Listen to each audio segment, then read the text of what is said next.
Good afternoon.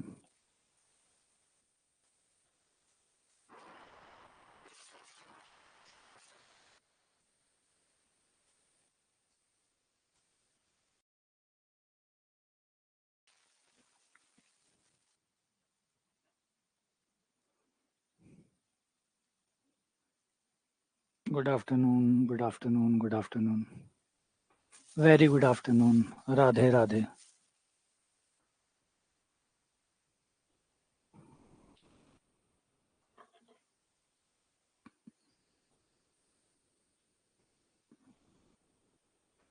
Radhe Radhe Radhe Radhe.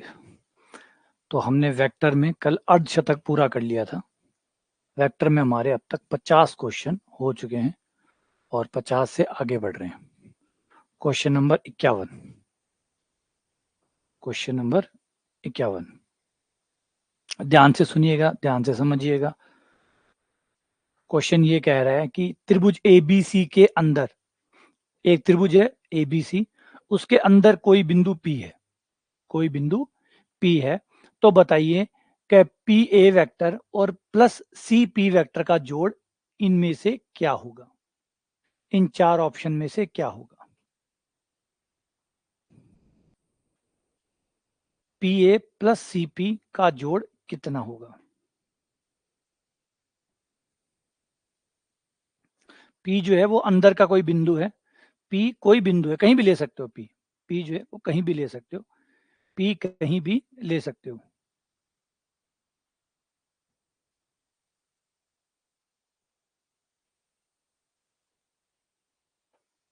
P A plus C P किसके बराबर होगा। P A plus C P किसके बराबर होगा।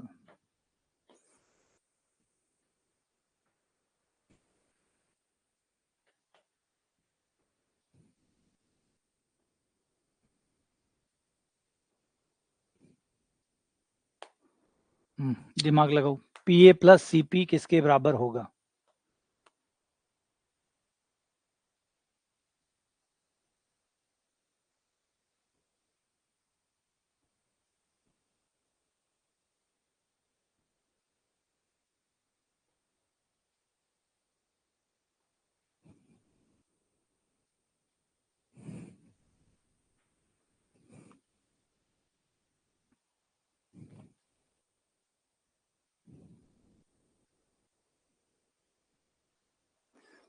ये ए बी और सी, त्रिभुज ए बी सी, इसके अंदर कोई बिंदु पी है, ये पी ले लिया। अब ये कह रहा है पी ए वेक्टर, ये हो गया पी ए वेक्टर। फिर ये कह रहा है P A vector plus C P vector, ये रहा आपका सी पी वेक्टर। और हमारे त्रिभुज नियम के अनुसार इन दोनों का जोड़, क्योंकि इन दोनों की दिशा एक है, तो इन दोनों का जोड़ इसके बराबर होगा, क्योंकि ये त्रिभुज है, ये त्रिभुज है। त्रिभुज ए सी पी में सदिशों के त्रिभुज नियम के अनुसार दो सदिशों का जोड़ जो एक दिशा में जा रहे हो, C P plus P A बराबर होगा सी ए।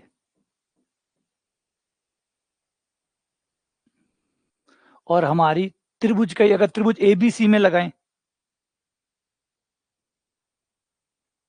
तो त्रिभुज एबीसी में हम देख सकते हैं कि ए सी बराबर होगा इन दोनों के जोड़ के, C B plus C B plus B A बराबर होगा सी ए। सी ए बराबर है, दोनों को बराबर कर दो, तो C P plus P A बराबर हो गया C P plus P A, C B plus B A.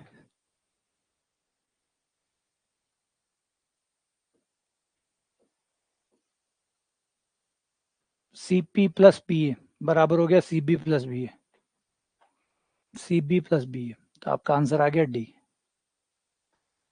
तो सवाल सिंपल एकदम, और वो भी त्रिभुज नियम के अनुसार, सिर्फ त्रिभुज नियम का इस्तेमाल क्वेश्चन ने किया है। ठीक है, त्रिभुज के अंदर कोई बिंदु P ले लिया, P से 2 वेक्टर निकाल दिए। अब त्रिभुज नियम के अनुसार जब भी त्रिभुज बनेगा तो दो भुजाएं बराबर होगी तीसरी भुजा जो उसको बंद करती होगी, जो उसके पथ को बंद करती होगी। दो को एक डायरेक्शन में लेना है और दूसरे को उसको क्लॉक एंटी क्लॉक डायरेक्शन मतलब अपोजिट डायरेक्शन में लेना है। तो इन दोनों का जोड़ बराबर होगा ये। ऐसे ही बड़े वाले त्रिभुज में इन दोनों का जोड़ बराबर होगा ये। फिर दोनों की तुलना कर देंगे, आंसर आ गया। अगला सवाल, क्वेश्चन नंबर 52। इनको कई बार निकालिएगा, सवाल बहुत अच्छे हैं। ए और बी के स्थिति सदिश ये हैं तथा ये है, तो ए बी की दिक्कोजाएं वाई एक्स के अनुदिश कितनी होगी? ए बी की दिक्कोजाएं वाई एक्स की दिशा में कितनी होगी?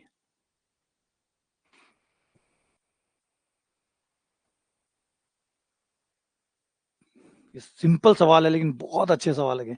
पहली बार ऐसे सवाल मिले एकदम बेसिक से, एकदम बेसिक सवाल है। एकदम छोटी छोटी छोटी छोटी बातें हैं। देखिए बड़ी बातें आ जाती है लेकिन प्रॉब्लम जिसको रहती है ना, आप लोगों ने भी देखा होगा कि जो हमें सही में जो प्रॉब्लम है वो हमें बड़े सवालों से नहीं है, हमें छोटे छोटे सवालों से प्रॉब्लम है। वो जो छोटे छोटे फाउंडेशन जो है ना, जहाँ पे मूलभूत गणित छुपी हुई है, जहाँ बेसिक कंसेप्ट छुपा हुआ है, दिक्कत हमेशा वहां आती है। बड़े सवाल में दिक्कत नहीं आती। बड़े सवाल, कोई भी सवाल आप सोल्व करिए, क्या 10 की 10 लाइनों में दिक्कत है? नहीं, आपको एक लाइन की भी चौथी जगह पे दिक्कत आ रही है। तो छोटा सा एक कंसेप्ट है वो दिक्कत दे रहा है। तो जो प्रॉब्लम्स होती है वो वहीं होती है। प्रॉब्लम्स जो है ना वो बहुत छोटी जगह, वो कंसेप्चुअल प्रॉब्लम होती है कि ये कंसेप्ट नहीं समझ में आया, ये कंसेप्ट समझ में नहीं आया। तो ऐसे सवाल मिल पाना बड़े मुश्किल होते हैं जो कंसेप्चुअल होते हैं। बड़े बड़े सवाल होते हैं, मुश्किल सवाल होते हैं, टफ सवाल होते हैं, ये तो बहुत मिल जाते हैं, अनगिनत है। आप IIT किताबें खोलो, आपको 12th लेवल में जितने टफ चाहिए उतने टफ सवाल मिल जाएंगे। लेकिन बात जब करो बेसिक की, ऐसे सवाल जो कंसेप्ट पे हो, छोटे छोटे कंसेप्ट पे सवाल हो, तो मिलने दिक्कत आ जाती है। जैसे इसको देखो, बहुत सुंदर सा सवाल बनाया है, बहुत अच्छे से बनाया है कि भाई ए बी वेक्टर की दिक्कोजाएं भी बताओ, वाई एक्स वाली बताओ, वाई एक्स वाली। पहले आप ए बी वेक्टर निकालेंगे।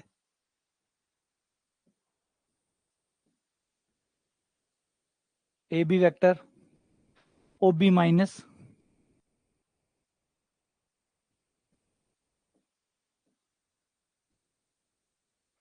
तो 5 माइनस 1 4 आई, -5 ये,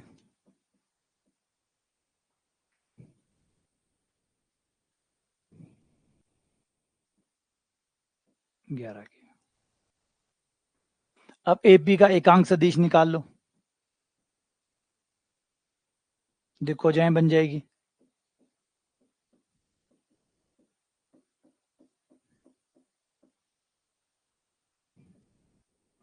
16 25 41, 41 और 121 162, अलग अलग कर दो। ये है एक्स की दिशा की दिक्कोजाएं, मतलब एक्स एक्स की दिशा में दिक्कोजा। ये हो गई। दिक्कोजा का मतलब क्या होता है? दिक्कोजा, दिक्कोजा को हिंदी में दिक्कोजा बोलते हैं, इंग्लिश में नाम होता है डायरेक्शन कोसाइन। कोस की वैल्यू, वो जो दिशा है उस दिशा में ये जो सदिश है, ये सदिश जो कोण बना रहा है उस कोण का कोस में मान कितना होगा?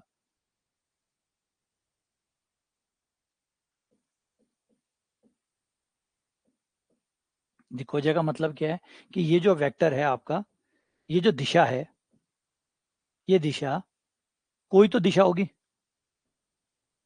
कोई तो होगी, निश्चित होगी। और दिशा है तो इसका जरूर एक्स एक्स के साथ कुछ ना कुछ कोण होगा, कुछ ना कुछ वाई के साथ कोण होगा, होगा निश्चित तौर पे। एक्स के साथ कोण अल्फा, जो भी वाई के साथ कोण होगा वो बीटा। अब यहाँ पे हमें समझ में आ रहा होगा कि अल्फा और बीटा का जोड़ तो 90 होगा। 90 नहीं होगा। 90 इसलिए नहीं होगा, अगर ये बोर्ड पर है, अगर कागज पे है तो दोनों का जोड़ 90 है। लेकिन अगर ये कागज पे ना होकर आपका ए बी वैक्टर बाहर की तरफ हो, यूं हो, अब तो 90 नहीं होगा। अगर ये इसके ऊपर है, इसके ऊपर है तो दोनों का जोड़ 90 हो जाएगा। लेकिन ए बी यू नहीं है बल्कि यू है। अब अब आपका ये वाला कोण अल्फा हुआ, इधर वाला यू वाला कोण बीटा हुआ, तो इसलिए 90 नहीं होगा, है ना। ए बी कागज पे नहीं है, ए बी हवा में है। अब 3V में डायग्राम हम बना नहीं सकते, ये आपका Z हो गया, इसके साथ बनने वाला कौन गामा हो गया।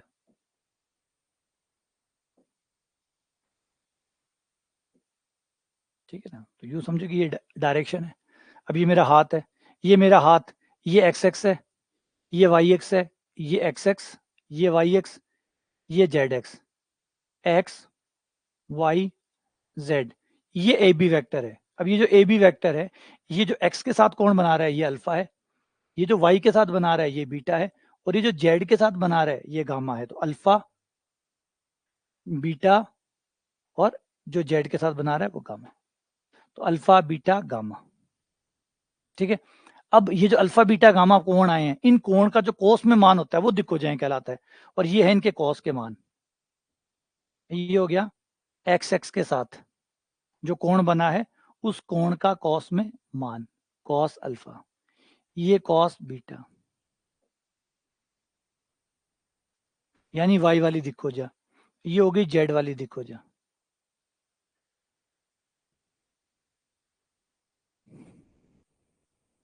अगला सवाल, क्वेश्चन नंबर 53।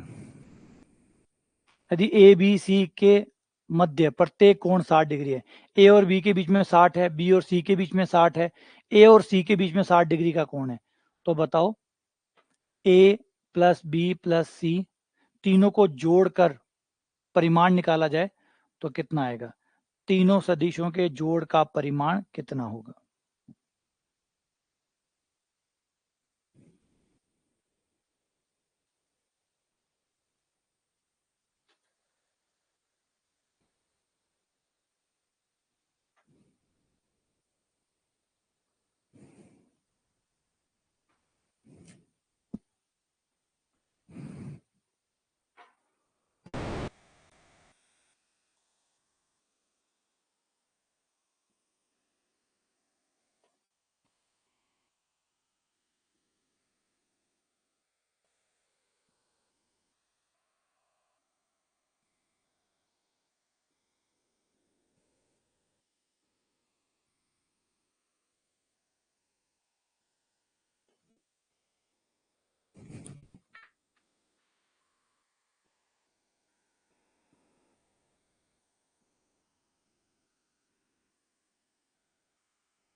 ए प्लस बी प्लस सी तीनों के जोड़ के परिमाण का स्क्वायर। हम जानते हैं परिमाण का स्क्वायर का मतलब होता है सेम वेक्टर को सेम वेक्टर के साथ डॉट गुणा कर दो, same vector dot same vector.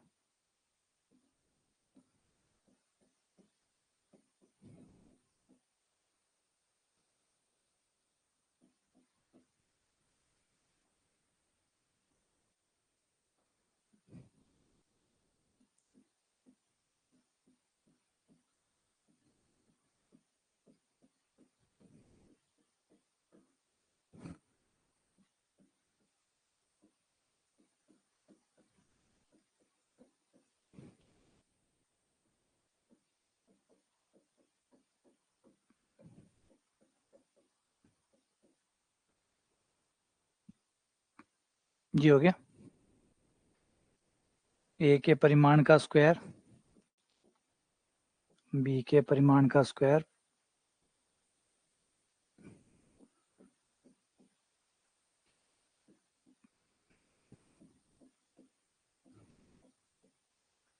बीच का कोण 60 डिग्री, क्योंकि दिया हुआ है 60 है।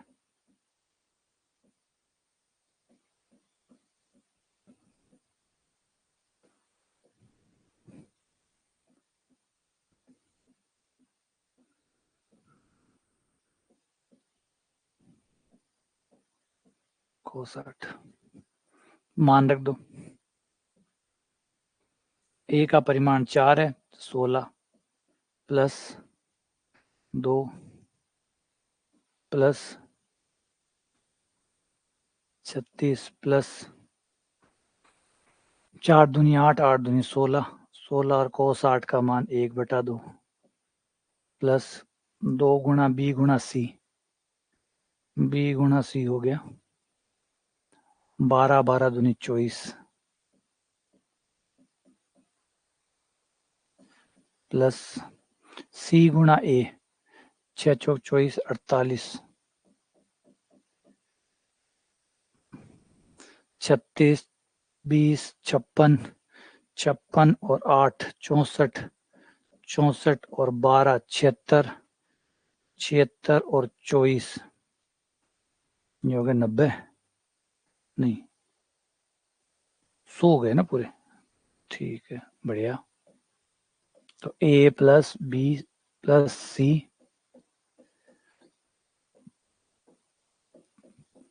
100 यानी 10 का स्क्वायर, स्क्वायर से स्क्वायर काट दो। ए प्लस बी प्लस सी का परिमाण बराबर आ जाएगा 10। आंसर 10। सिंपल सा और बहुत एलिगेंट सा सवाल है, सिंपल एकदम, ज्यादा कॉम्प्लिकेटेड नहीं है, सिंपल सा है, लेकिन कितने अच्छे से इसको चलाया गया। अच्छा, कहीं स्क्वायर करना, अंडर रूट निकालना भूल गए, कोई ना, अगला।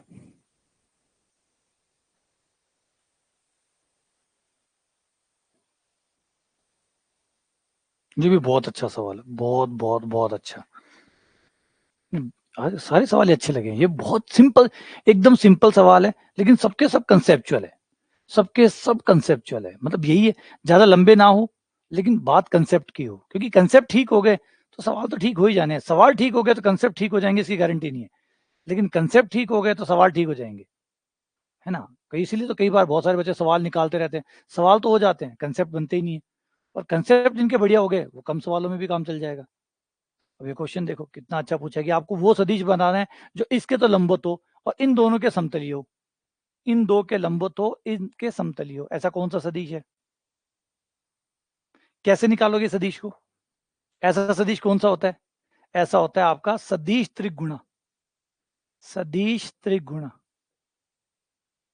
जब आप तीन वेक्टर की क्रॉस गुणा करते हैं, ध्यान देना, आपको जो सदिश मिलता है, यहां जो आपको ए सदिश मिलेगा, ये क्रॉस गुणा होने के बाद जो आपको ए सदिश मिलेगा, उसकी खास बात ये होगी कि वो ए के लंबवत होगा,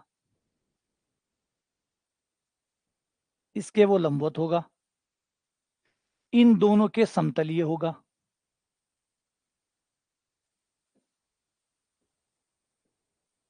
मतलब जिस तल पे बी और सी है उस समतल पे ए आएगा तथा ए के लंबवत होगा।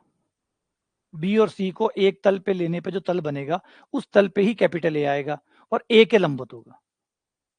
ये सदिश त्रिगुणा का ज्यामितीय अर्थ होता है, ज्यामिति का मतलब चित्र के हिसाब से इसका अर्थ ये होता है, ए क्रॉस बी क्रॉस सी का मतलब कि जो अंदर वाले जो ब्रैकेट है, अंदर वाले दो सदिश है, उनके इनके द्वारा उन दोनों सदिशों से जो समतल बनेगा उस समतल के ऊपर वो सदिश आएगा तथा जो ए बाहर खड़ा है उसके लंबवत होगा। ठीक है, तो एक्चुअली आपसे सदिश त्रिगुणा करवा रहे हैं। अब सदिश त्रिगुणा निकाल लो, वो आंसर हो गया। सदिश त्रिगुणा दो तरीके से निकाल सकते हैं कि दो क्रॉस गुणा करके फिर क्रॉस गुणा करो, दो बार क्रॉस गुणा कर लो, या फिर 132 माइनस 123 कर लो, है ना, 132 माइनस 123।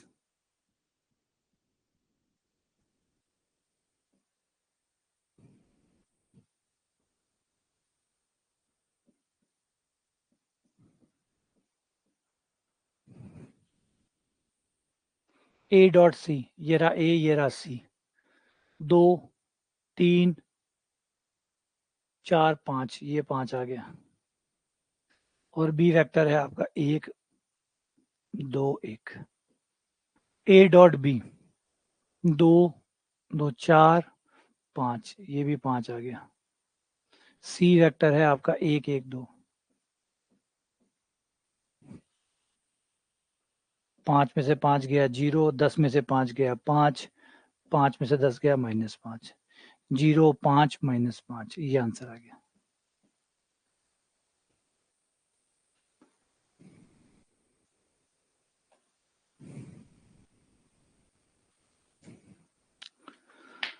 अगला सवाल,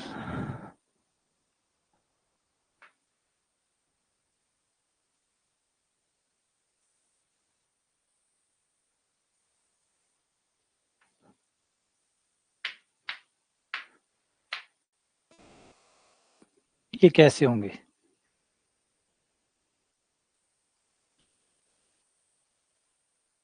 ये 3 बिंदु समबाहु त्रिभुज बनाते हैं, विषम बाहु बनाते हैं, समकोण त्रिभुज बनाते हैं या समरेखीय?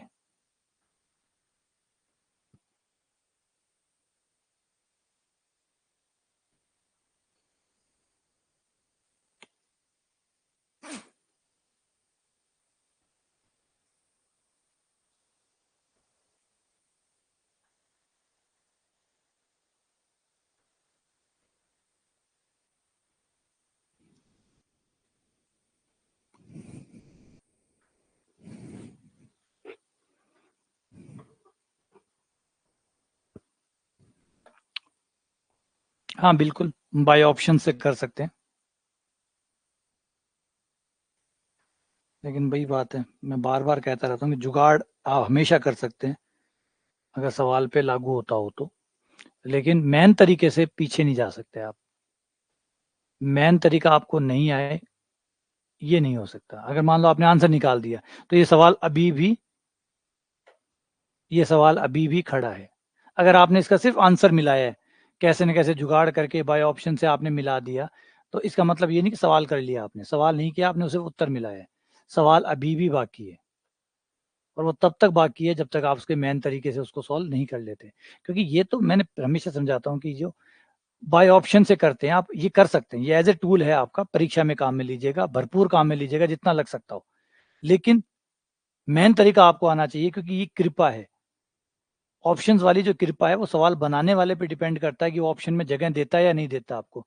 अगर नहीं जगह देता तो फिर, अगर मान लो ऐसे 2 सदिश डाल देता जिनमें डॉट गुणा 0 आ रही होती, तो फिर तो सवाल बनाने वाले की जगह छोड़ दी, इसलिए आपको मिल गया वो। लेकिन ना छोड़े तो, और हो सकता है आने वाले टाइम में कोई पेपर अच्छा बना दे, बनाते ही हैं।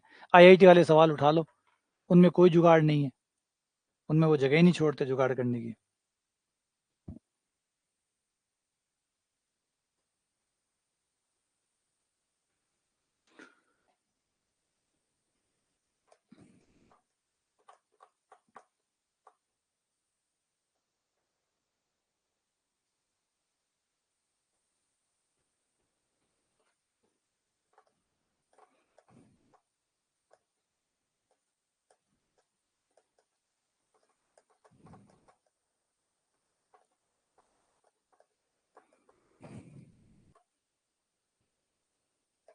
ठीक है, शाबाश।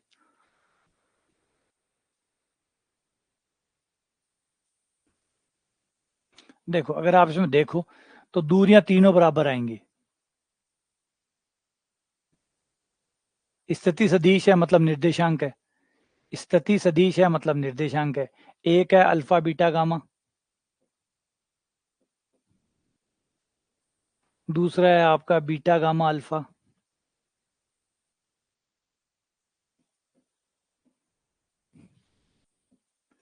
तीसरा है आपका अल्फा ये गामा अल्फा बीटा। तो अगर आप दूरियां निकालेंगे तो तीनों दूरियां बराबर आएंगी, क्योंकि स्क्वायर में आएंगी दूरियां, तो वो बराबर आनी ही आनी है।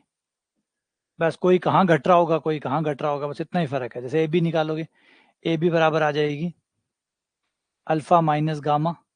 हर चीज देखो 2 बार आनी है, alpha minus gamma, beta minus alpha, ये सिर्फ एक बार देखने में परेशानी भरा है। ये निकालोगे और जब ब्रैकेट खोलोगे तो ब्रैकेट खोलने पर यही चीज, मत ब्रैकेट खोलो, यही चीज अब आपको, आपने ए बी निकाल लिया, ए सी निकाल लो, ए सी में यही आएगा, बस आगे पीछे आएंगे सेम आना यही है। अल्फा माइनस बीटा, ये देखो ये रहा अल्फा माइनस बीटा, ये रहा एक ही बात है, प्लस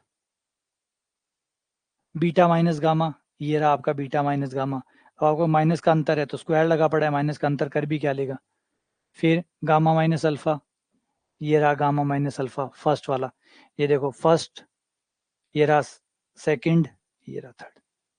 अब यही अगर आप एसी के बीसी के साथ निकालोगे, सेम यही बीसी में आएगा, बीसी निकालोगे तो यही बीसी आएगा।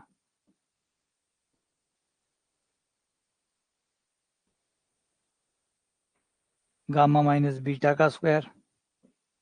और ज्यादा अगर आपको कंफ्यूजन है तो ब्रैकेट खोल लो, तब और एकदम कंफर्म हो जाएगा, 100% कंफर्म हो जाएगा कि देखो एकदम सेम टू सेम आ रहे हैं।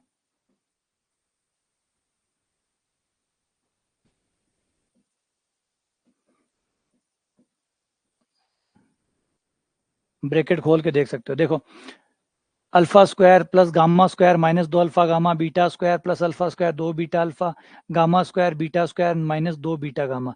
यानी आपके पास 2 alpha square 2 beta square 2 gamma square minus 2 alpha beta minus 2 beta gamma minus 2 gamma alpha.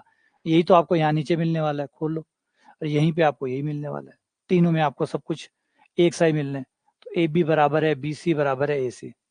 सिर्फ सवाल दिखाने में खतरनाक था, बाकी एकदम सिंपल था। ए बी बी सी सी ए,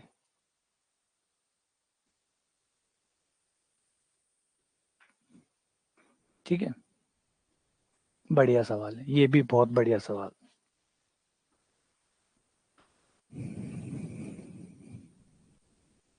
सदिश 8i प्लस ए जे का 4i माइनस 3j की दिशा में जो परिमाण है वो 10 है, तो बताओ ए का मान कितना होगा। तो छोटे छोटे सवाल है, मतलब छोटे, मतलब छोटे पटाखे बड़ा धमाका है, सवाल छोटे छोटे हैं लेकिन इतने अच्छे से बने हुए हैं ना, ज्यादा समय नहीं लेते। लेकिन ये सबसे बुरे सवाल होते हैं, जो जितने छोटे सवाल होते हैं उतने खतरनाक सवाल होते हैं, क्योंकि वो कंसेप्ट पे होते हैं।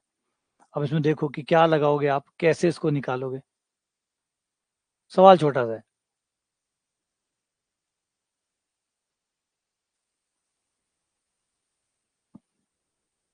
है ना, एकदम चिन्ना सा सवाल है लेकिन है खतरनाक।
ये क्या कह रहा है, ये जो वेक्टर है,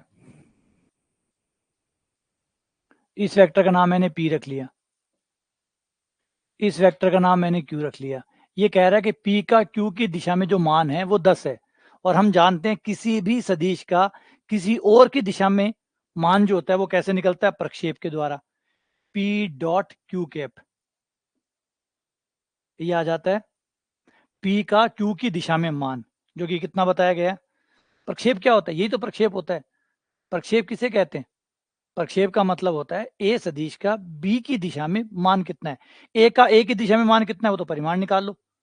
अगर मुझे पी का मान चाहिए होता कि पी का परिमाण कितना है तो निकाल लो सीधा, पी का परिमाण निकाल लो, निकल जाता। लेकिन मैं चाहता हूं कि पी का मान क्यू की दिशा में कितना है, तो फिर मुझे प्रक्षेप निकालना पड़ेगा क्यू पर, तो पी डॉट क्यू कैप ये प्रक्षेप होता है, बराबर दिया हुआ 10। ये हो गया आपका 8i ए जे डॉट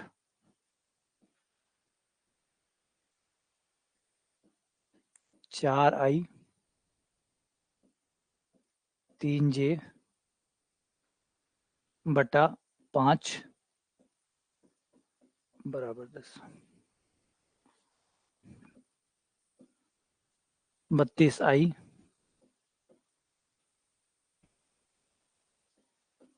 माइनस 3a 50। 32।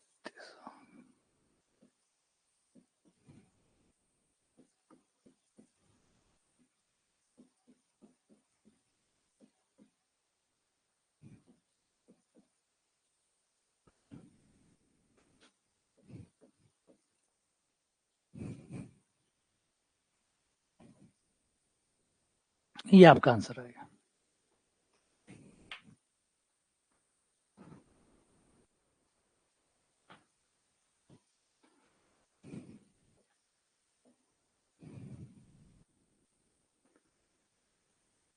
दो सदिश रेखिक स्वतंत्र या रेखिक आश्रित तब कहलाते हैं। दो सदिश अगर मान लो P और Q जो है, P वेक्टर और Q वेक्टर रेखिक स्वतंत्र है, मतलब Li है।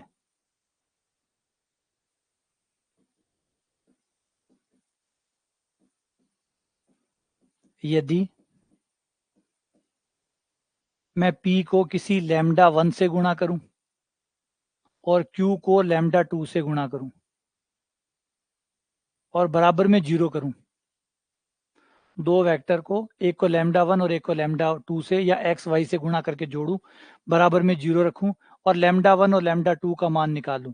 अगर लैम्डा 1 और लैम्डा 2 का मान 0 आता है तो इसका मतलब ये वेक्टर स्वतंत्र है, ये वेक्टर स्वतंत्र है। और अगर लैम्डा 1 लैम्डा 2 का मान 0 नहीं आता, 0 के अलावा भी कुछ और आ जाता है, तो हम कहते हैं आश्रित है, कहते हैं आश्रित है। अगर ऐसा नहीं आता है तो फिर आश्रित है। तो यहां हम देख सकते हैं कि क्या ये दोनों वेक्टर स्वतंत्र है या नहीं है। तो इसको लैम्डा 1 से गुणा,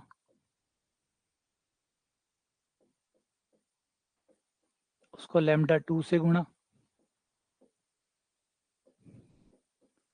बराबर में 0 vector, lambda 1 plus lambda 2 A plus lambda 1 minus lambda 2 B, बराबर में 0 है। 0 कैसे लिख सकते हैं, 0 ए वेक्टर प्लस 0 बी वेक्टर। तुलना करने पर ए वेक्टर के गुणांक की ए वेक्टर के गुणांक से तुलना, तो लैम्डा 1 प्लस लैम्डा 2 बराबर 0 आ गया। बी के गुणांक की तुलना करने पर लैम्डा 1 माइनस लैम्डा 2 बराबर 0 आ गया। दोनों को हल करने पर, जोड़ने पर 2 लैम्डा 1 बराबर 0 आ गया, जिससे लैम्डा 1 बराबर 0 आ गया। लैम्डा 1 का मान रखने पर लैम्डा 2 भी 0 आ गया। लैम्डा 1 लैम्डा 2 दोनों 0 आ रहे हैं, इसका मतलब ये रेखिक स्वतंत्र है। दोनों सदिश रेखिक स्वतंत्र है, जिसे एल कहते हैं, लीनियर इंडिपेंडेंसी कहते हैं, है ना।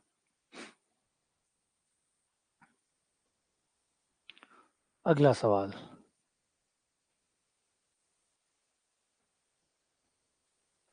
ये तीन सदिश एक त्रिभुज बनाते हैं, तब वह है समकोण त्रिभुज, अधिक कोण त्रिभुज, समद्विबाहु त्रिभुज, समबाहु त्रिभुज। कौन सा त्रिभुज ये भाई लोग बनाते हैं।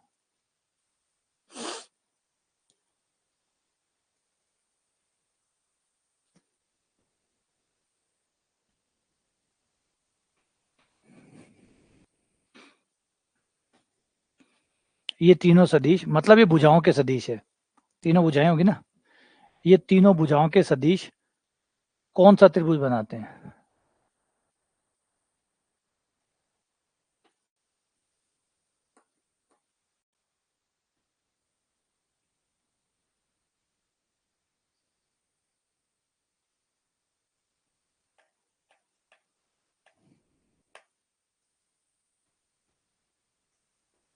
हाँ ले लेंगे, एक क्लास जो है ना रिवीजन कैसे करें इस पे एक क्लास ले लेंगे।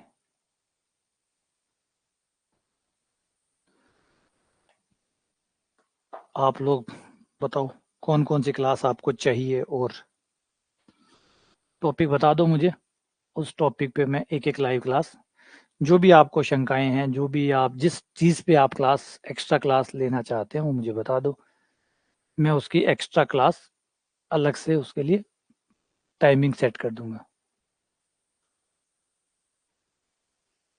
है ना। जो भी आपको डाउट है अतिरिक्त पढ़ाई के अलावा, जो भी चीज़ आप जानना चाहते हो, जिसके बारे में गाइडेंस चाहते हो, जिसके बारे में जानना चाहते हो कि भाई ये चीज़, जैसे मनीष कह रहा है कि रिवीजन कैसे करें, ठीक है, अच्छा टॉपिक है, इसके ऊपर एक क्लास हो जानी चाहिए कि भाई अब क्योंकि आपका बहुत सारा हो गया तो अब रिवीजन वाला ज़्यादा हो गया होगा, अब सिलेबस से ज़्यादा रिवीजन हो गया होगा आप लोगों का, है ना, तो स्वाभाविक बात है। अब आज सिलेबस से ज़्यादा रिवीजन हो गया, जैसे जैसे आप आगे बढ़ते हैं, पहले तो सिलेबस ज़्यादा होता है, रिवीजन कम होता है, फिर सिलेबस कम हो जाता है, रिवीजन ज़्यादा हो जाता है, अब टॉपिक तो दो चल रहे हैं, रिवीजन पड़ा है पूरा, तो रिवीजन बढ़ता चला जाता है, साइज बड़ा होता चला जाता है, तो अब रिवीजन ज़्यादा है ना, सिलेबस कम है, सिलेबस तो जो आप पढ़ रहे हैं सो पढ़ ही रहे हैं, रिवीजन पीछे वाला पूरा इकट्ठा हुआ पड़ा है। ठीक है, एक क्लास रिवीजन की कर देंगे, रिवीजन कैसे करें।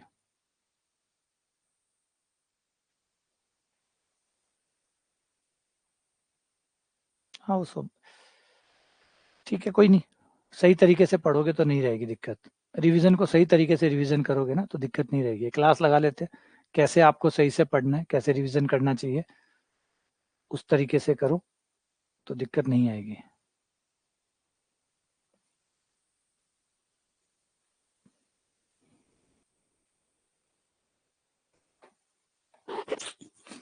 और भी कोई टॉपिक जिसके ऊपर आप लाइव क्लास चाहते हो, और भी कोई चीज़ है जिसके ऊपर लाइव क्लास आप चाहते हो तो मुझे बता दो।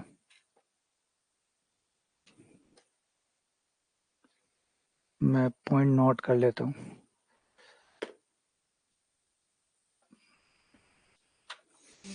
बता दो, एक तो रिवीजन के ऊपर,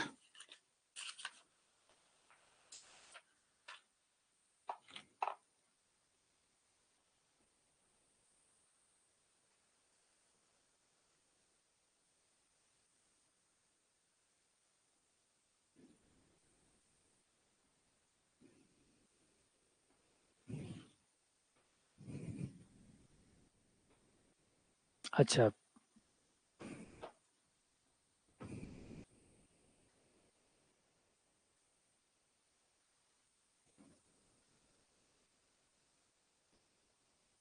एक मैनेजमेंट पे चाहते हो कि भाई सारी चीज़ें कैसे मैनेज करें, मैथ्स कैसे मैनेज करें, प्लस जीके कैसे मैनेज करें, साथ में पेडागोजी जो आप पढ़ रहे हैं वो कैसे मैनेज करें। एक चीज़ आपने नहीं पूछी यार, स्ट्रेस कैसे मैनेज करें, वो किसी ने नहीं उठाया। किसी को स्ट्रेस नहीं है क्या आप लोगों को? इसने ये नहीं किया स्ट्रेस कैसे मैनेज करें, है क्या स्ट्रेस की कोई प्रॉब्लम नहीं है?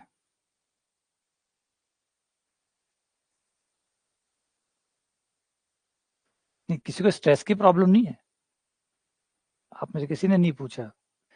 बाकी एक तो कॉमन है, मैनेजमेंट वाला है, किसी ने नहीं बात कही कि भाई हमें स्ट्रेस भी होता है।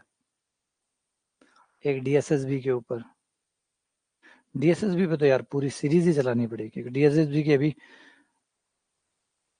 खाते खुल जाएंगे और फिर शुरू करते हैं डीएसएसबी के बारे में, डीएसएसबी का तो कंटिन्यू चलेगा। नहीं ऐसा तो नहीं यार,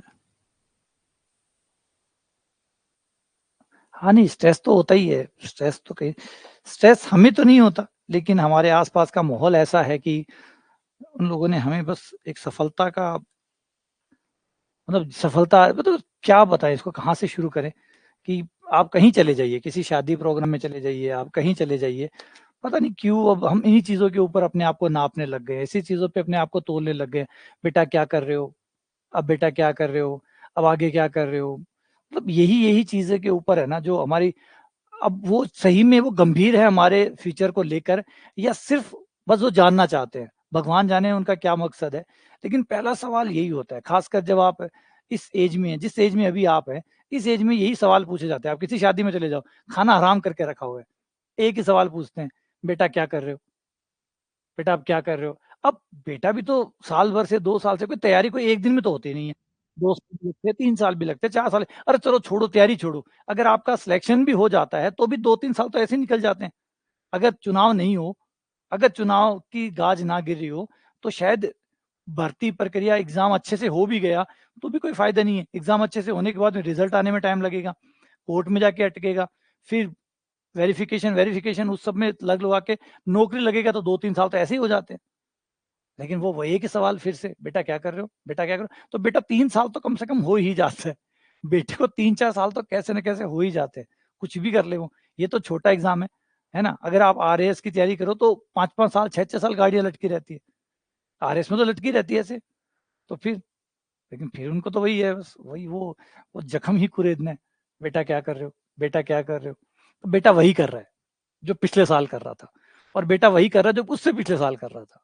कोई प्रॉब्लम है आपको, कोई समस्या है, खाना खा लूं या नहीं खाना, है ना। काश ऐसे जवाब हम दे पाते, है ना, काश इस तरीके के जवाब हम लोग जो है ना उनको दे पाते कि भाई वही कर रहा हूँ, वही कर रहा हूँ, सेम टू सेम डिट्टो, कुछ भी चेंज नहीं है। सुबह उठता हूँ, किताब खोलता हूँ, रात तक पढ़ता हूँ, सो जाता हूँ, सुबह उठता हूँ, फिर पढ़ता हूँ, फिर रात को सो जाता हूँ, इसके अलावा कुछ नहीं करता हूँ। कुछ और जानना है, कुछ और जानना है, नहीं बेटे, है ना।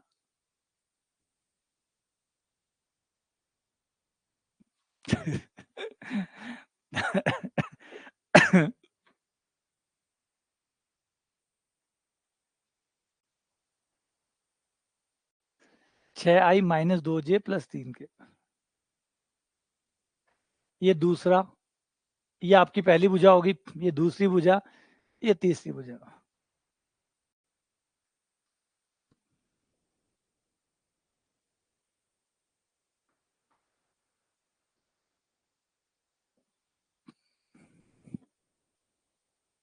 ए vector, B vector, C vector.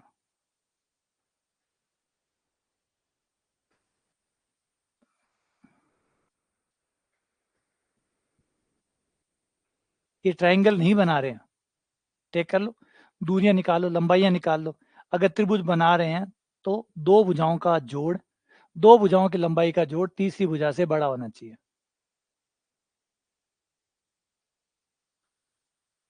ये हो जाएगा 36 और 4, 40, 49, ये हो गया 7, ये भुजा 7 है,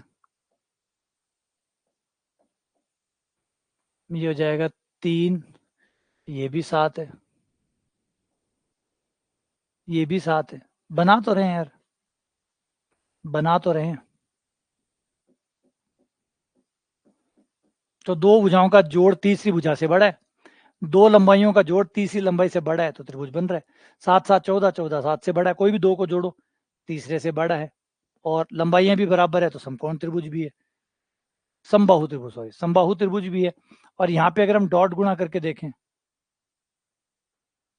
डॉट गुणा करके देखें, इन दोनों की गुणा करें, 0 आएगा, आएगा। अगर मैं ए वेक्टर और सी वेक्टर की गुणा करूं, डॉट गुणा,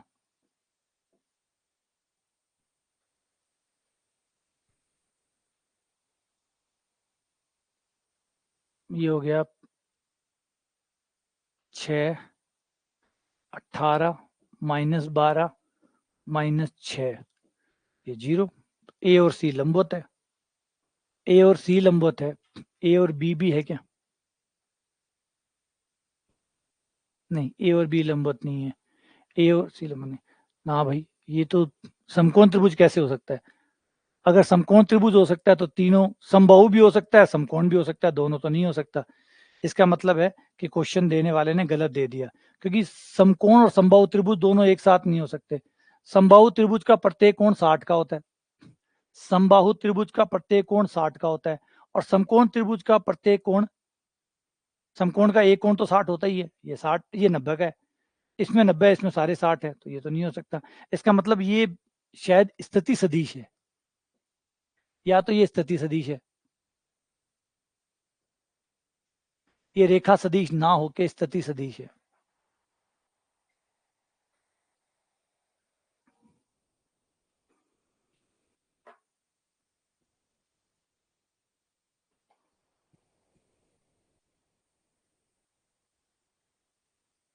हाँ, दूसरा वेक्टरों का एडिशन 0 नहीं हो रहा, तीनों वेक्टरों का जोड़ 0 होना चाहिए, वो भी नहीं हो रहा।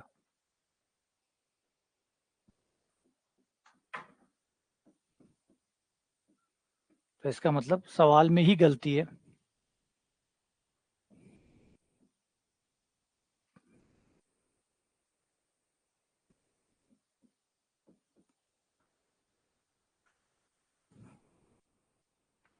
ये हो गया, आगे आ जाओ, छोड़ो कोई ना, आगे बढ़ते हैं। पी पर कार्यरत है,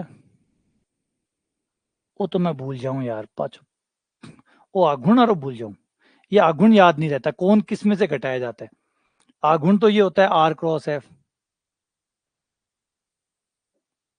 आघूर्ण होता है आर क्रॉस एफ, आर विस्थापन, एफ बल, बल तो दिया हुआ है, ये रहा बल, तो ये रहा, तो बल तो मिल गया। अब ये आर वेक्टर बनता कैसे है, एक तो है जिस पे कार्य कर रहा है, और एक जिसके परितः जा रहा है, कौन किस में से घटता है। पांचों भूल गए यार, लास्ट टाइम, वो हर बार भूल जाऊँ। हाँ, वो गलत लिखा हुआ है, सवाल ही गलत है, हमें क्यों पता लगाना है, सवाल ही देगा हमें तो, हमें तो सवाल बताएगा स्थिति सदिश है या रेखा सदिश है, हम क्यों पता लगाएंगे। सवाल बनाने की जिम्मेदारी उनकी है, हमारी थोड़ी है। अब यहाँ पे आघूर्ण जो होता है वो आर क्रॉस एफ होता है, आर जो है वेक्टर, उसमें से किस में से कौन सा घटता है।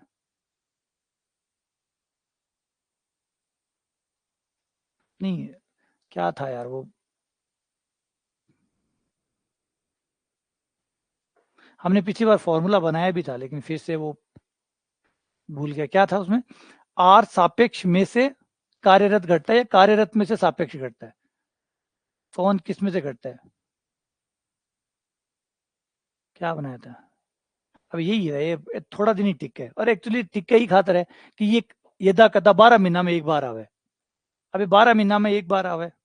अच्छा, लिखा हुआ है क्या, हाँ, अब 12 महीना में एक बार आवे ये सवाल, जब आप वेक्टर पढ़ना बी टाइम वो सवाल आवे, वो भी एक दो सवाल आवे, तो अब बना श्या, फिर 12 महीना एक दे पाछा आवे को नहीं, फिर 12 महीना बाद पाछा भूल जैसे, अब कौन सा कीमत हो।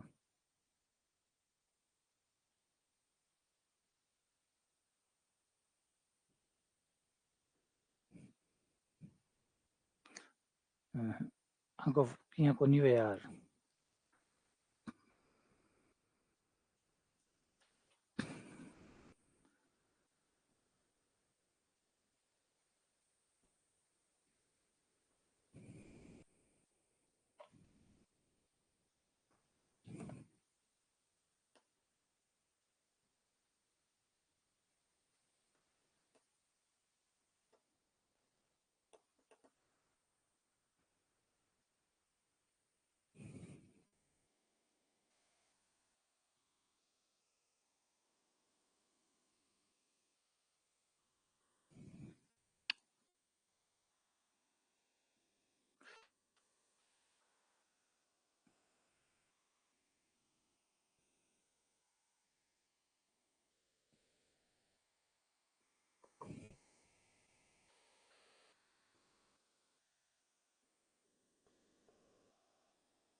कार्यरत में से सापेक्ष घटाते हैं, ठीक है।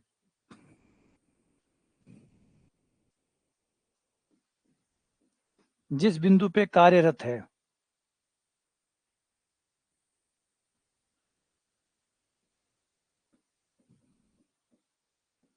देखो इसको याद कर लेना, ये जो भी है, क्योंकि क्या इसको उल्टा घटाते ही माइनस का अंतर आ जाएगा, और शायद इससे तो ऑप्शन में नहीं दिया हुआ, अच्छी बात है, वरना ऑप्शन में माइनस का अंतर दे देगा तो ये गड़बड़ हो जाएगा। तो या तो कार्यरत माइनस सापेक्ष होता है, लेकिन बता रहे हैं कि कार्यरत माइनस सापेक्ष होता है, तो कार्यरत तो ये हो गया, इसमें से सापेक्ष वाला घटा लो, एक माइनस एक दो, अभी पता भी लग जाएगा सही है गलत है। और पुराने वाले लेक्चर देख लेना, पुराने वाले जो वीडियो ना वेक्टर वाले, उनमें देख लेना, उनमें ये चर्चा की हुई है, दो माइनस एक तीन,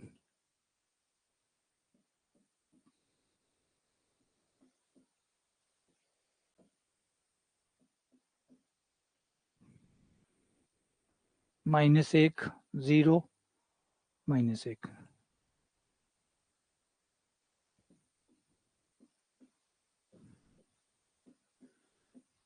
एक बार वहां से कंफर्म जरूर कर लेना पुराने वाले लेक्चर में से, या मैं कंफर्म करके कल बता दूंगा। 3 2 - 4।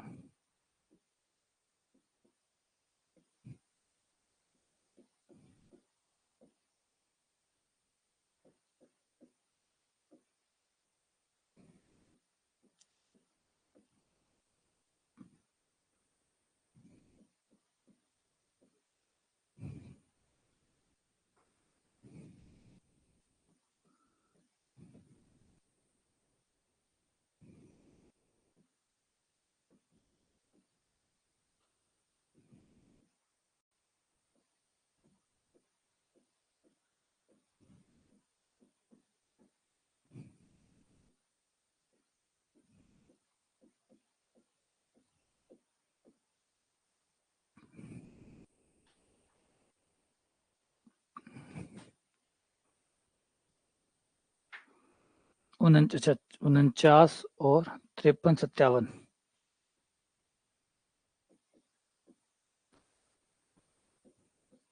फिर से इसको एक बार देख लेना, एक बार इसको देख लेना कि कार्यरत माइनस सापेक्ष होता है या सापेक्ष माइनस सापेक्ष शायद पीछे होता है। ये मुझे भी याद आ रहा है कि सापेक्ष पीछे होता है, कार्यरत आगे होता है, ऐसा ही होता है ये। और फिर एक बार और कंफर्म करके मैं कल बता दूंगा कि कौन सा है। नहीं तो आप पुराने वाला जो वेक्टर पढ़ाया हुआ है वहां जाके देख लेना कि इसमें क्या है। बस वो एक सवाल ये है, मैं साल भर में एक बार आता है।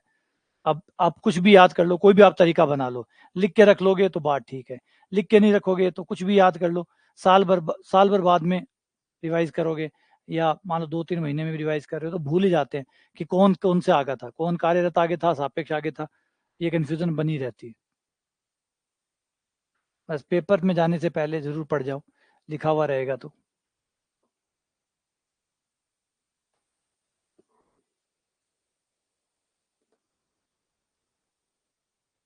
ये आघूर्ण का है, बल आघूर्ण का।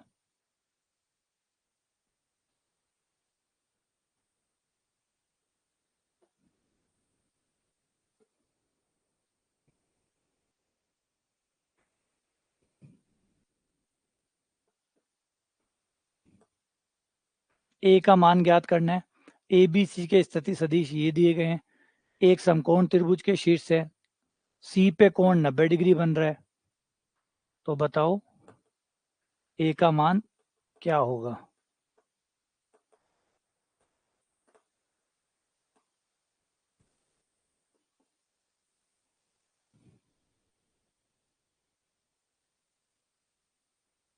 ठीक है, तो फिर सही है तो लिख लो।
अब देखो सी पे समकोण बन रहा है, सी पे समकोण बन रहा है, इसका मतलब सिर्फ दो ही निकालो ना, सारी क्यों निकालो, सारी भुजाएं क्यों निकालो। क्वेश्चन कह रहा है कि सी पे समकोण बन रहा है, यानी 90 का जो कोण है वो सी पे बन रहा है।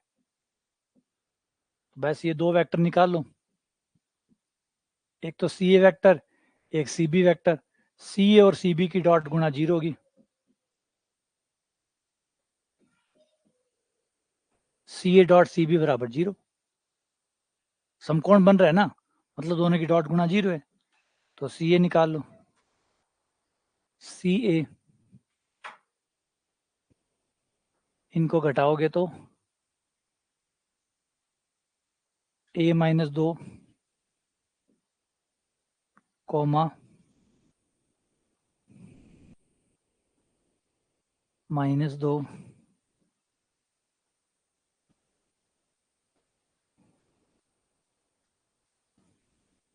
और ये 0 dot C B vector, C B vector, C में से बी घटाओ तो a-1 कॉमा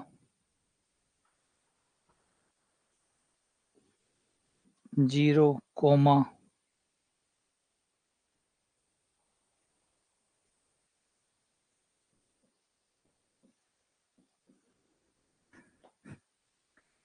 डॉट गुणा करने पर a-2 a-1 0 0 a का मान 1 और 2, ये आंसर आ गया।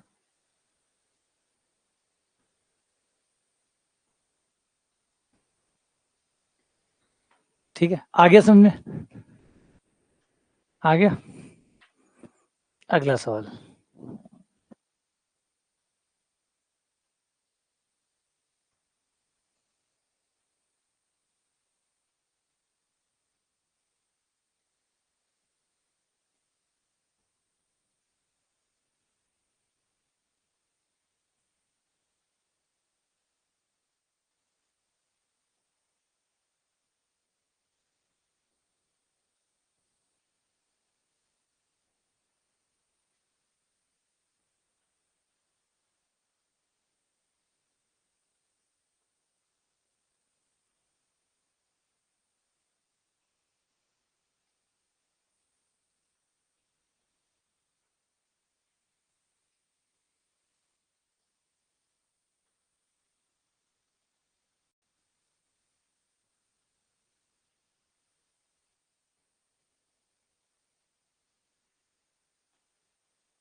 ये दोनों वेक्टर समांतर है,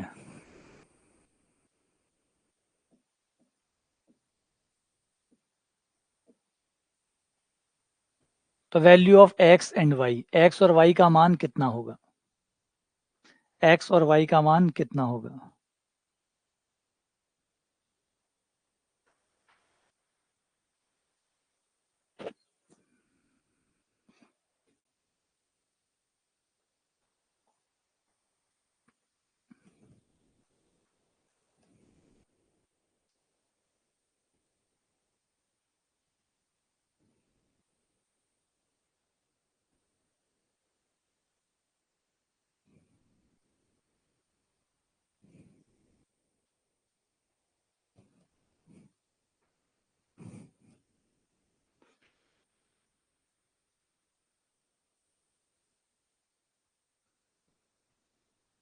चलो तो बढ़िया, आप लोग पुराने वीडियो भी देख रहे हो, अच्छी बात है।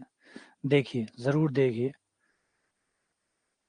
है ना? सेम टाइम पे आपका 2 बार कोर्स होगा।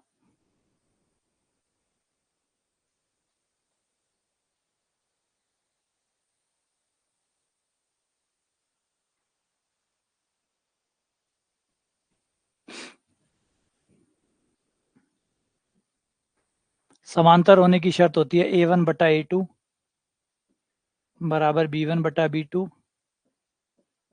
बराबर C1/C2।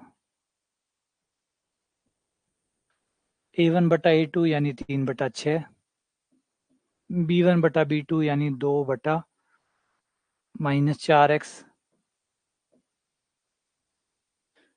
-1/y।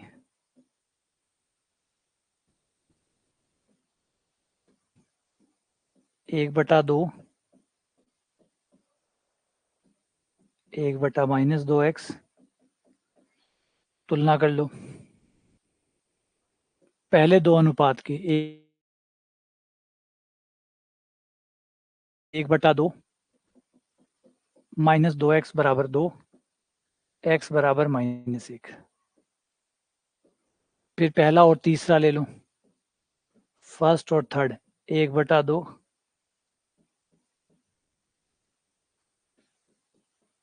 y बराबर -2।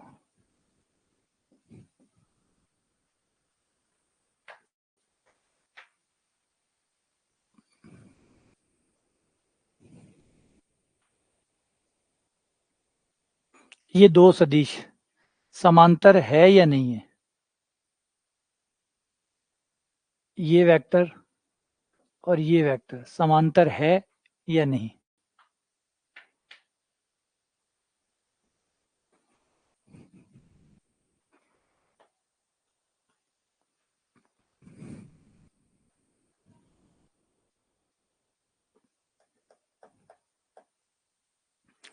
लाइक पैरेलल वेक्टर मतलब समांतर है, समांतर नहीं है, समकोण पर है, और नन ऑफ दीज। ये वेक्टर किस रूप में है?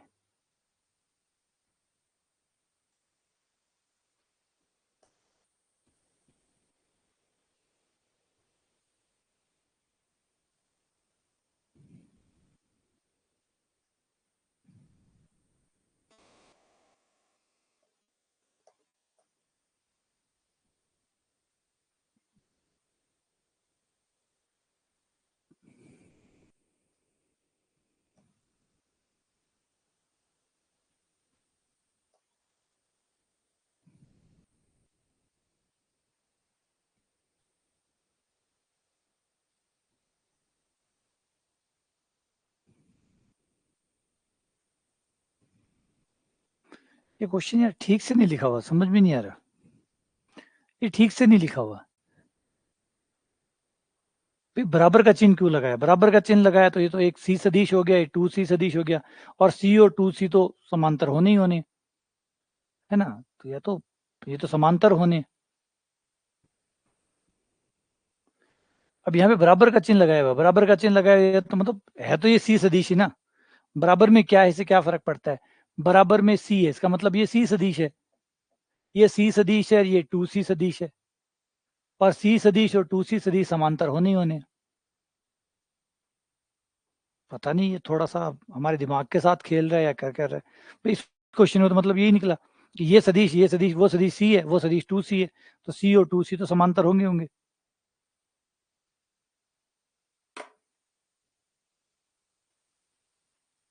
अच्छा, सी और ए पूछा है क्या? अच्छा अच्छा, ठीक है भाई, मैंने आगे पढ़ा ही नहीं है, गलत फहमी हो गई भाई। हाँ, गलत फहमी हो गई।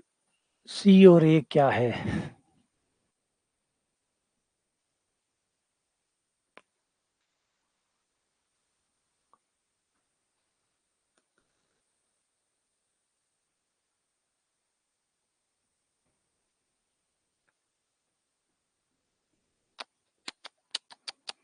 तो पढ़ा ही नहीं यार, बड़ी गलत फहमी होगी।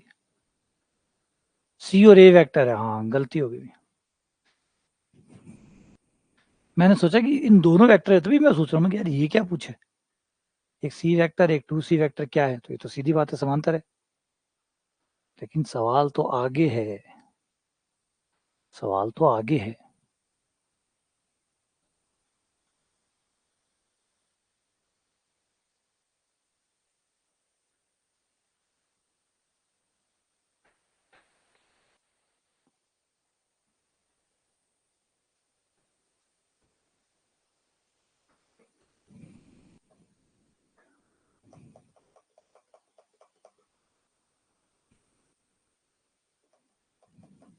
कर लिया।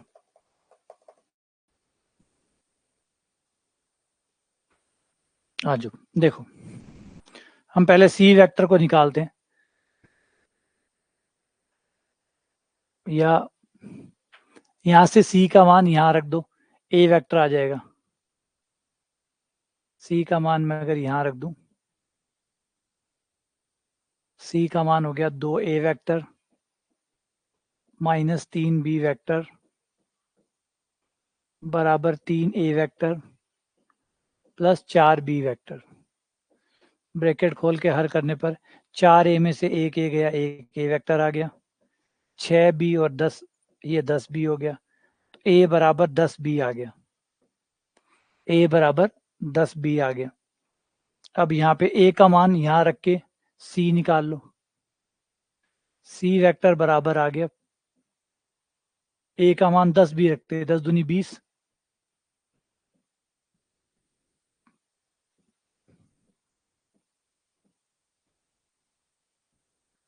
तो तो ये हो गया 17b, ठीक है। सी बी के समांतर है, सी बी के पदों में है तो सी बी के समांतर है, ए भी बी के समांतर है, तो सी और ए भी समांतर होंगे, है ना। ये क्या समझा रहा है, ये तो कह रहा है कि सी और बी एक दिशा में है। हाँ, 17 गुणा में आ रहा है, इसका मतलब है कि बी के परिमाण को 17 से गुणा करने पर सी का परिमाण बनेगा। दिशा में तो समांतर हुए ना, जब दो सदिश बराबर आते हैं तो वो समांतर होते हैं। तो सी बी के समांतर है, ए बी के समांतर है। तो जब ए बी के समांतर है, बी सी के समांतर है, तो समांतर होना तो संक्रामक संबंध है।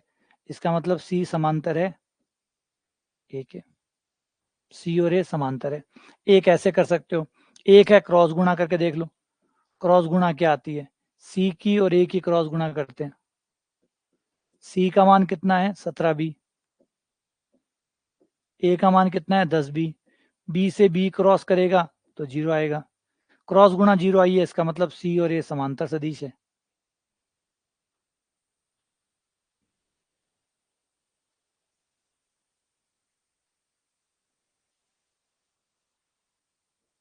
है ना, तो अच्छा सवाल, उचित, बढ़िया सवाल। ठीक है, छोटे छोटे सवाल है लेकिन कमाल है। 2ac बराबर then O A plus O B, 2OA plus 2OB किसके बराबर होगा।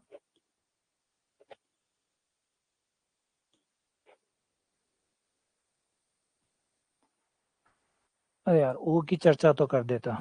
ओ कौन है,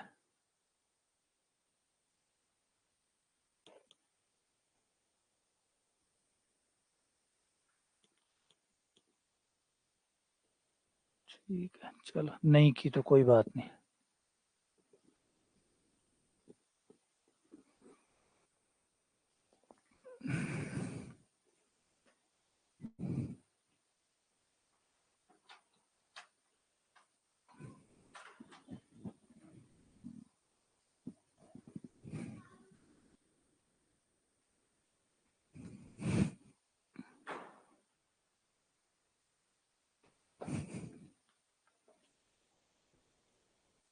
ओ बताया नहीं गया, इसका मतलब है ओ कोई त्रिभुज के अंदर का बिंदु मान लो।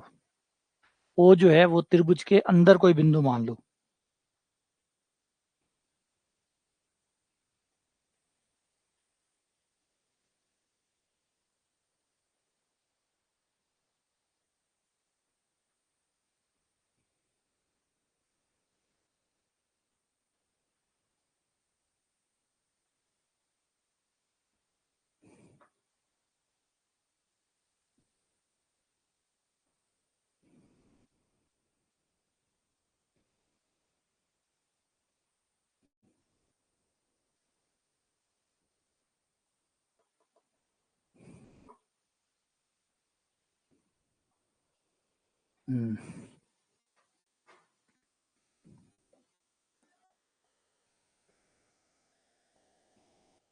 ए सी को लिख सकते हैं ओ सी माइनस ओ ए वैक्टर, सी बी को लिख सकते हैं ओ B minus O C vector. Bracket खोलने पर 2OC vector minus 2OA vector, 3OB vector, 3OC vector. OA vector को इधर ले आओ, OC वैक्टर को इधर ले आओ। OC वैक्टर बराबर 2OA वैक्टर,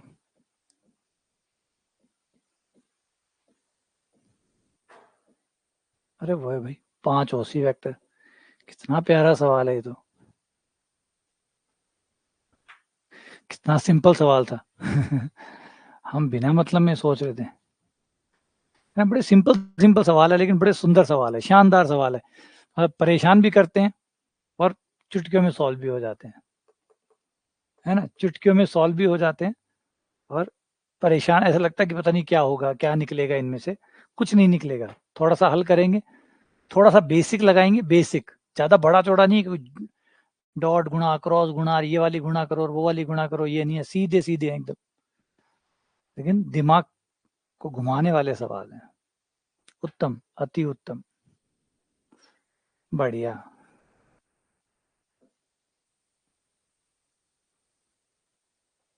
ये हेक्सागन है, मतलब षटभुज है, सम षटभुज।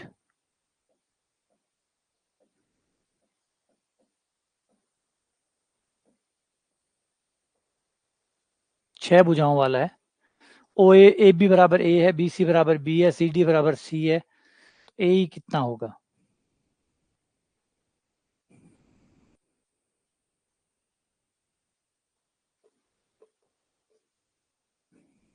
हाँ, कई बार ज्यादा सोच जाते हैं, सवाल जितना होता नहीं है उससे ज्यादा सोचते हैं।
समषष्टभुज है, इसका मतलब सारी भुजाओं की लंबाई बराबर है।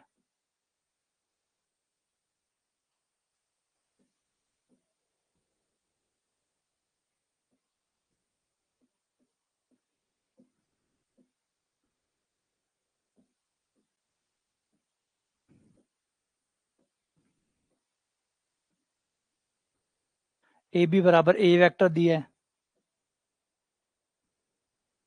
बी सी बी वेक्टर दिया है, सी डी सी वेक्टर दिया है। अब अगर ये सी वेक्टर है तो सामने देखो, आमने सामने, लंबाई में तो दोनों बराबर है, दिशा में अलग है, तो ये माइनस सी हो गया, ये माइनस बी हो गया, और ये माइनस ए हो गया। क्योंकि इसमें और इसमें लंबाई बराबर है, दिशा उल्टी है, तो अगर ये ए है तो फिर ये माइनस ए हो गया। ठीक है। अब इसने पूछा ए ये रहा,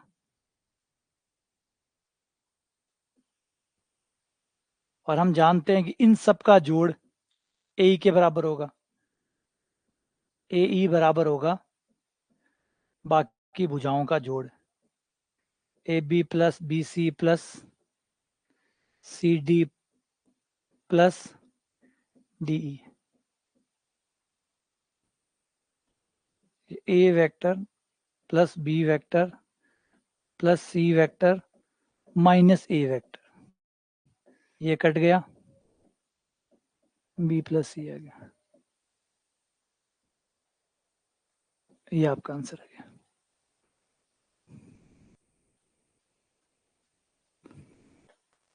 कितना अच्छा सवाल है, कितना अच्छा सवाल है भाई, कितना बढ़िया सवाल है। बहुभुज का नियम लगा दिया भाई। बहुभुज का मतलब नहीं छह भुजाओं के लिए लगाओ, बहुभुज का मतलब जहां से बंद करोगे बस वही परिणामी हो जाएगा, जिससे बंद करोगे वो परिणामी हो जाएगा। तो एक और दो तीन चार और ये बंद, इससे बंद कर रहे हैं तो ये परिणामी हो गया। तो इसका इसका इसका इसका जोड़ बराबर ये,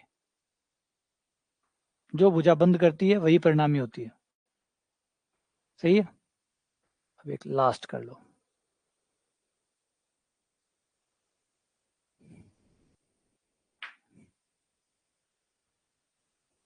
ए बी का मध्य बिंदु सी है, पी कोई भी बिंदु है, तो कौन सा कथन सत्य होगा? ए बी का मध्य बिंदु सी है और पी ए बी के अलावा कोई और बिंदु है। हाँ, लगा सकते हैं।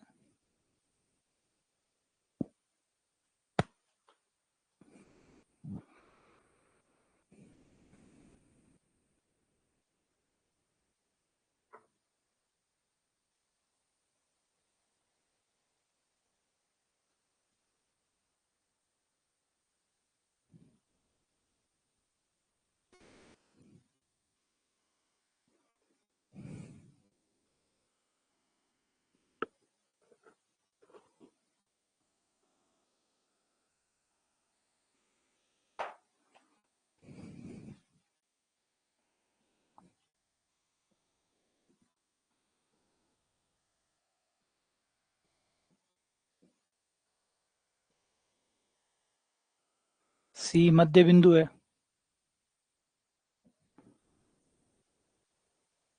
पी कोई पॉइंट है,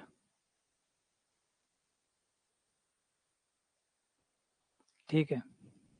अगर मैं इस त्रिभुज में आऊं, पहले त्रिभुज में, त्रिभुज फर्स्ट में, तो पी ए बराबर होगा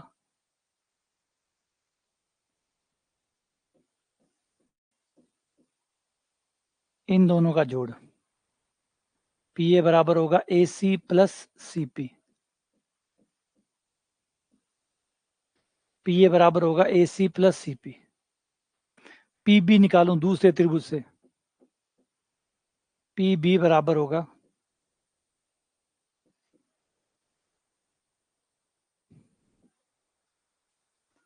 पी बी, अरे यार मैंने क्या कर दिया,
दोनों को जोड़ने पर P A plus P B बराबर पी सी दो पी सी हो गए, प्लस सी ए और सी बी। सी मध्य बिंदु है, सी मध्य बिंदु है, इसलिए ये लंबाई बराबर है, और सी ए की दिशा इधर जा रही है, सी बी इधर जा रही है, तो दोनों का जोड़ जीरो आ जाएगा, ये जीरो आ गया, तो P A plus P B बराबर दो पी सी। सदिश है, दो सदिश है, बराबर मात्रा के विपरीत दिशा में जा रहे हैं, तो उनका जोड़ जीरो आ जाएगा। सी मध्य बिंदु, अगर मध्य बिंदु नहीं होता तो मात्रा कोई कम ज्यादा बच जाती, लेकिन दोनों सी मध्य बिंदु है, एक सी ए है और एक सी बी है, मतलब एक दो और एक माइनस दो, जोड़ जीरो हो जाएगा, तो दोनों कटे, जीरो आ गया, ठीक है, ये आंसर हो गया। चलो बस, अब इन सवालों को निकालिएगा, एक दो बार हाथ से करिएगा जरूर, क्योंकि बहुत सारी चीजें हैं जो एक बार पढ़ने पे नहीं चीजें आती है, एक बार पढ़ने से पता नहीं। मैथ्स की एक खास बात ये है, आप इसको जितनी बार पढ़ेंगे आपको हर बार कुछ ना कुछ नया मिलता ही रहेगा, कभी भी ऐसा नहीं होगा कि आप कितनी बार आप दोहरा रहे हैं, जितनी बार भी आप दोहराते हैं उतनी बार भी कुछ ना कुछ निकल के आता है, कुछ ना कुछ और नया रूप निकल के आता है। अच्छा ये चीज तो मुझे पता ही नहीं थी, अभी कौन सी बार में कौन सी चीज मिलती है ये पता नहीं है। जैसे वो है ना, फॉरेस्ट गंप है, उसकी मूवी में उसमें डायलॉग होता है कि मम्मा कहती है कि लाइफ जो है वो एक बॉक्स ऑफ चॉकलेट है, कब कौन सी चॉकलेट निकलेगी पता नहीं, अब अगर डब्बे में हाथ डालें निकाले तो कौन सी चॉकलेट निकलेगी पता नहीं है। फिर उसका वो लाल सिंह चड्ढा करके, आमिर खान ने जो मूवी बनाई थी लाल सिंह चड्ढा, लाल सिंह चड्ढा ही थी, लाल सिंह चड्ढा जो बनाई थी वो पहले एक फॉरेन में मूवी आई थी फॉरेस्ट गंप, जो ऑस्कर अवार्ड विनिंग मूवी थी। तो वो जो मूवी थी उस मूवी का डायलॉग, ओरिजिनल डायलॉग तो ये होता है कि भाई मम्मी कहती है, माँ कहती है कि जो लाइफ होती है वो बॉक्स ऑफ चॉकलेट होती है, अब कौन सी चॉकलेट निकलेगी ये किसी को नहीं पता होता। और फिर उसका हिंदी वर्जन आया लाल सिंह चड्ढा में, उन्होंने कहा कि लाइफ गोलगप्पे जैसी होती है, कुछ खट्टी कुछ मीठी, या कुछ वो जो बोलता है, तो सेम वही उसको चेंज करके हिंदी में लाए थे। तो वो सेम वही है, गणित में जब आप रिवीजन करते हैं तो कब क्या चीज आपको समझ में आ रही होती है आपको पता ही नहीं चलता, लेकिन ये पता, अरे ये चीज तो मुझे पहले पता ही नहीं थी, सवाल निकालते दौरान ही आपको एक इनलाइटमेंट का एहसास होता है कि अच्छा ये चीज तो मुझे पता ही नहीं थी, पहली बार पता चली, ये तो पहली बार मुझे पता चली। तो ऐसे होता है गणित के साथ, इतनी बार निकाल चुका हूँ गणित को, और फिर भी जब भी निकालता हूँ कुछ ना कुछ और नया सीखने को मिलता है, वही सेम चीजें कुछ अलग दिखाई दे रहा है, कोई और आता है वो आके कहता था अरे तुमने देखा, मतलब समझ 2 + 3 भी है ना बराबर 5 है, ये लिखा हुआ है ना 2 + 3 बराबर 5 है। इसका एक तरीका तो हो गया कि 2 और 3 का जोड़ 5 होता है। कोई और आएगा वो आपको यही सेम चीज कोई और तरीके से समझा देगा कि 2 + 3 बराबर 5 का मतलब क्या होता है, तो कुछ और निकल के आ जाएगा। ये इतना कमाल की चीज है, गणित इतनी कमाल की चीज है कि हर बार अलग अलग तरीके से वो चीजें आपके सामने आती है कि इसका मतलब ये भी हो सकता है, इसका मतलब ऐसे भी हो सकता है, इसको आप ऐसे भी समझ सकते हैं, उसको आप ऐसे भी जान सकते हैं, और खुलता चला जाता है। हाँ कर लो, अभी स्कूल ज्वाइन कर लो आराम से, 2-3 क्लासेस के लिए ज्वाइन कर लो। हर बार ही ऐसा होता है, हाँ ये चीज ये आपको तब पता चलती है जब आप बार बार निकालते हैं ना। जो लोग स्कूलों में पढ़ाते हैं वो जब पढ़ाते हैं तो उन्हें महसूस होता है बच्चों को समझ में आ नहीं रहा, अचानक अपने आप को कुछ समझ में आ जाता है। हमें कुछ समझ में आ जाता है, बच्चों को समझ में आ रहा है नहीं पता, लेकिन हमें कुछ अचानक ही समझ में आ जाता है, अरे ये चीज ये तो मेरे सामने से हमेशा गुजर रही थी लेकिन मैंने तो ध्यान ही नहीं दिया। यही कमाल है। हाँ तो वही तो सर कि हमेशा याद रखो कि आपको हर बार कुछ ना कुछ नया सीखने को मिलेगा ही मिलेगा। चलो मिलते हैं आप लोगों से।